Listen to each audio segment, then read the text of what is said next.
That must be nice. We were just saying it was nice to have a second half where we weren't tense, because it was all done and dusted. They earned the right to play today, I thought. It would be to borrow an old cliche. We had a big week this week, training on the training ground, and we looked specifically at our home form and the reasons why, and we haven't been winning games, and it was a lot about tempo of pass, how we move the ball, when can we be positive, and I thought we saw that straight away with little moments of Ross Barkley turning and receiving and forward, Callum's runs, and generally, and then the second big part of it was crosses. We've crossed so many balls, and quality of cross and how many people are in the box. Are we breaking our neck to arrive in the box? And we scored 2 goals from crosses, so I'm a happy man today. Clearly home form in the league has been a bit stodgy at times, and we spoke to you about that. You've tried different formations. Today, Ross and Mason, and in particular, I thought Ross had a really good game, making those runs, stretching their back lines and causing real problems. I thought all game he was on it, and that must have been something you discussed. Yeah, definitely. And for them to be sort of behind their midfield or to the side of them and constantly moving and fluid so we can find them, which they did. And as you say, that one run behind, which I think is a strength of Ross, his running power. And we worked on that through the week, and that's a great thing as a coaching staff when you work on it and you see the fruits of it. But it takes a lot. It's not just that little moment. It's the position of Reece James. It's the speed of pass from our centre backs. It's the position of Callum and keep moving and trying. And so I thought throughout the team today they were outstanding. The only thing is we should have scored 6 or 7. Yeah.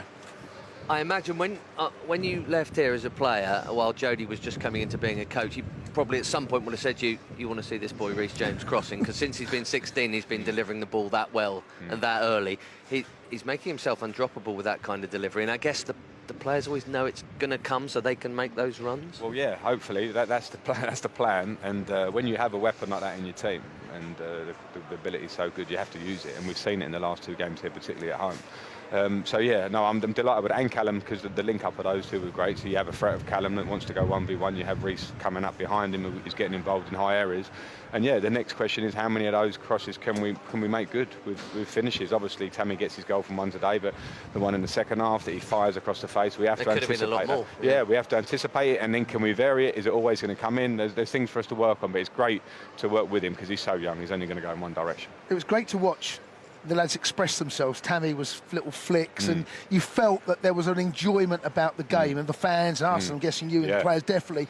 That's something that we haven't quite seen enough of, but it was a pleasure watching the second half. It really was. I'm guessing you've really relaxed down here. I have to say, I've felt deflated myself, but for the fans in those 3 home losses, because I haven't enjoyed them. They've been boring is a strong word, because we have had moments in those games where we created, but I haven't really liked what I've been seeing, and I understand the fans coming away again. We want to support this and cheer for this, but we can't. It was one of those, and today was one where I talk about the work, because you can only work to a degree and say this is what we want to be as a team, but then you have to have that little whatever percentage of freedom of players and rely on them to do their bits, and they were doing their bits today in loads of areas. Some of those little passages of play that nearly ended up in goals. You really want to go or finish at the end of that so we can replay it time and time again. Just finally, have you found something there that you might use more in games like this? And when I say found something there, I mean having just Jorginho in there, because I think that's the first time you've only picked one of him, Kovacic and Conte. It's always been 2 of them, and every now and then all 3. To have Ross and Mason in that midfield 3, is that something that maybe is a key to doing that, or was that just something that worked today? We did try it a couple of times early in the season. I think probably Newcastle and Brighton at home, I know for sure we played the 2 of them, because you kind of judge the game and how much ball will we have and how many players can we be getting in high areas of the pitch, and Ross can finish, Ross can hit with both feet, can find an assist.